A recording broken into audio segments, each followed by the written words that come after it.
یہ شروع سے پیغمبر حسن و جمال حضور علیہ السلام کی توہین و تنقیص کو شعار زندگی رکھتے ہیں. تو ایک زمانے میں انہوں نے سازش کی اور آقا کریم کے روضہ اطہر سے حضور کے جسد اطہر کو چرانے کی سازش کی. اور جس کی حفاظت میرا رب کرے کون اس محبوب کا بال بیکا کر سکتا ہے. یہ جو کچھ ہو رہا ہے یہ ہمارا امتحان ہے، ورنہ جس کے سر پہ وارفانہ لاکا ذکر کا تاج میرے رب نے رکھا ہے، بھلا اس کی شان کو کوئی گھٹا سکتا ہے؟ جدا ذکر خدا بلند کرے کیڑا جمعہ حسن و بند کرے.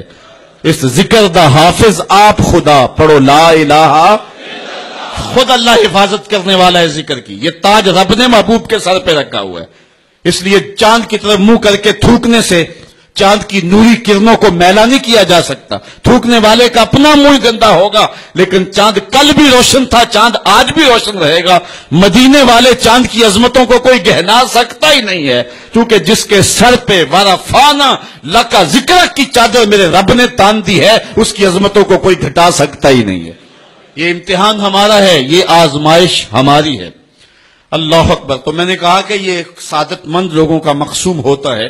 تو زمانے میں کچھ بد نصیب یہودیوں نے یہ سازش کی کہ حضور کے جسد اطہر کو روضہ انور سے نکال لیا جائے، اور پھر باقاعدہ انہوں نے دو اشخاص کو وظائف پڑھا کر کے، داڑیاں رکھوا کر کے، جبہ و دستار پہنا کر کے مدینے میں بھیجا، صوفیاء کے، نیکوکاروں کے، علماء کے، زاہدین کے روپ میں. اور انہوں نے وہاں ایک جگہ کرائے پہ لے لی اور اپنی کارروائی کا آغاز کر دیا. وہ اپنے کمرے کے اندر سرنگ کھودتے اور روزانہ مٹی نکالتے، اور رات کے اندھیرے میں بقی کے قبرستان میں قبروں کے اوپر مٹی ڈال کے آ جاتے، اور سارا دن تسبیح لیے اللہ اللہ کرتے رہتے. لوگ کہتے کہ یہ تو بڑے صالح لوگ ہیں، اور پھر لوگوں کو خیرات بھی کرتے. لیکن کارروائیاں اور انداز یہ تھا، لباس خضر میں رہزنی کر رہے تھے، اور یہ ڈاکو اور یہ رہزن لٹیرے ایک بہت خطرناک مہم پہ آئے ہوئے تھے. جب وہ بالکل قریب پہنچ گئے، اور ایک روایت میں آتا ہے کہ حضرت عمر کے پاؤں کا انگوٹھا بھی ننگا ہو گیا. حضور علیہ السلام سلطان نور الدین زنگی کو خواب میں ملے، اور ان کی شکلیں دکھائی کہ یہ دو موذی مجھ کو تکلیف دے رہے ہیں. تو سلطان فوراً اٹھا اور کہا مدینے میں کوئی غیر معمولی واقعہ ظہور پذیر ہوا ہے. اور اس نے جلدی سے کچھ سواروں کو اپنے ساتھ لیا اور کچھ خزانہ ساتھ لیا، اور فوجوں کو حکم دیا کہ وہ تیار ہو کر کے جلدی میرے پیچھے آئیں. مدینے میں پہنچ کر کے اس نے دعوت عام کر دی اور لوگوں کو کہا کہ آؤ میرے دسترخوان نعمت سے کھاؤ، اور لوگوں کو خیرات کرنے لگا. سارا مدینہ اس کے پاس آیا، لیکن جو شکلیں اس نے دیکھی تھی اس کو وہ نظر نہ آئیں. وہ بار بار پوچھتا تھا کوئی رہ تو نہیں گیا. لوگوں نے کہا کہ نہیں، سارے جو ہیں وہ آپ سے خیرات لے گئے ہیں. ہاں، دو شخص ایسے ہیں کہ جو بہت بڑے سخی ہیں، ان کو تو ضرورت ہی نہیں آپ کی دہلیز پہ آنے کی. بادشاہ نے کہا مجھے دکھاؤ وہ کون ہے. بادشاہ کو شک گزرا یہ وہی تھے. جب سامنے آئے تو بادشاہ نے فوراً پہچان لیا. کہا کہ میں تمہارے ڈیرے پہ جہاں تم رہتے ہو وہاں جانا چاہتا ہوں. بادشاہ تفتیش کرنا چاہتا تھا. جب دیکھا تو تسبیحیں لٹکی ہیں، مسلح بچھے ہوئے، قالین بچھے ہوئے ہیں. تو بادشاہ مسلح اٹھایا، قالین اٹھایا تو نیچے پھٹا تھا. جب پھٹا اٹھایا تو نیچے سرنگ تھی. پھر بادشاہ نے ان کو جانوروں کے پیچھے بندھوا کر کے چروا دیا.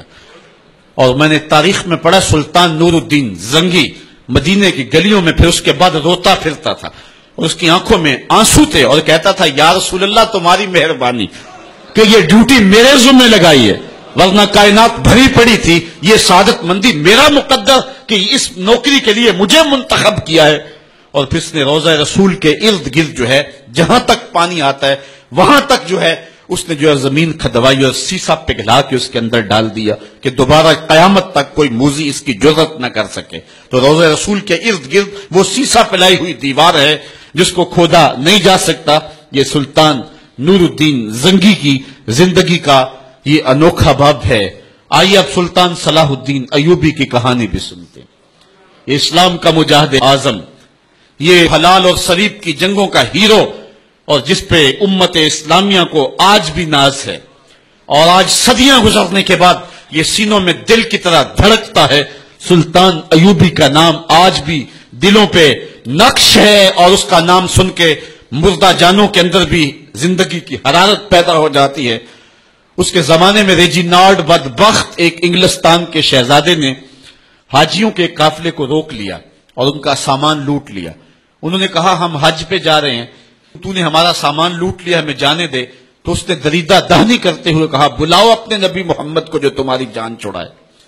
بس سلطان صلاح الدین ایوبی تک یہ بات پہنچی تو میں نے تاریخ میں پڑھا ہے کہ وہ دانت پیستا تھا, اس کی آنکھوں میں خون اتر آیا, اس میں کھڑے کھڑے قسم کھائی کہ جب تک اس ظالم کو کیفر کردار تک نہیں پہنچاؤں گا چین کی نیند نہیں سوؤں گا.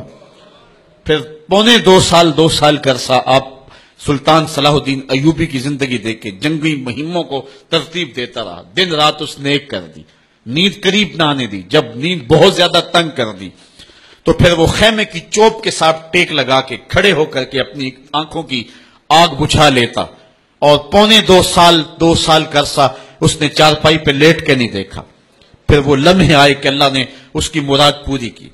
انگلستان کے شہزادے لائن میں کھڑے تھے, اس نے شاہ گاما کو اپنی کرسی دی اور ساتھ کہا ہم جس کو کرسی دیتے اسے امان دیتے ہیں. پھر اس نے اس کے جو نائٹس تھے ان کو آب خورے دیے, ان میں پانی دیا, کہا جس کو ہم پانی دیتے ہیں اس کو امان دیتے ہیں. پھر جب ریجینالڈ کی باری آئی تو بادشاہ کی رگیں پھول گئی غصے سے. اس نے تلوار نیام سے باہر نکالی اور اس کی چھاتی پہ چڑھ کے اس کی گردن پہ تلوار رکھ کے اس کے ٹکڑے کرتے ہوئے کہا او کتے, تم نے کہا تھا بلاؤ اپنے نبی محمد کو, محمد عربی نے اپنا نوکر بھیج دیا ہے. اور اس طرح اس ریجینالڈ کتے کے 2 ٹکڑے کر کے رکھ دیے. یہ ہماری تاریخ ہے, یہ اور روشن تاریخ ہے. ہمارے اسلاف, ہمارے بزرگ, اس دور کے شہنشاہ, اس دور کے بادشاہ اتنی جرأت اور اتنی عظیمت رکھا کرتے تھے. اور آج ہماری کمزوریاں نے دشمنوں کو دلیر کر دیے. کبھی ایسا بھی اندھیر آیا تھا کہ سرے عام یوں توہین و تنقیص ہوتی ہو پیغمبر حسن اور پیغمبر جمال کی, اور پھر 1 ارب 40 کروڑ انسان دنیا کے اوپر بستے ہوں. یہ بھی زمانے نے دن دیکھنے تھے. تو امت مسلمہ کی موت واقع ہو جائے اگر حضور علیہ السلام کی توہین باقی رہتی ہے. اس لیے امت کو پوری قوت کے ساتھ کھڑا ہونا ہے اور اپنے نبی علیہ السلام کی توہین کا بدلہ لینا ہے. اور یہ ممکن نہیں ہے جب تک جو ہے وہ ہم پوری دنیا کے اوپر غالب نہ ہوں. اللہ تعالیٰ امت کو وہ دن نصیب فرمائے کہ امت کا غلبہ اللہ تعالیٰ نصیب فرمائے. اس وقت ہمارا المیہ یہ ہے کہ ہمارے پاس عالم لیڈر کوئی نہیں ہے. عوام کے جذبے یقیناً دیکھنے کے. سیریا کے بچوں کو میں نے دیکھا کہ وہ چھوٹے چھوٹے بچے, انہوں نے ہاتھوں میں کتبہ پکڑا ہوا ہے, اور میں اس منظر کو دیکھ کر کے کتنی دیر تک سکتے میں رہا. اس کے اوپر لکھا ہوا تھا اقتلونا ولا تسبوا لنبینا, ہمارے ٹکڑے کر دو لیکن ہمارے نبی کو گالی نہ دو. ان بچوں کے درد کی کہانی کلیجے چیر رہی تھی.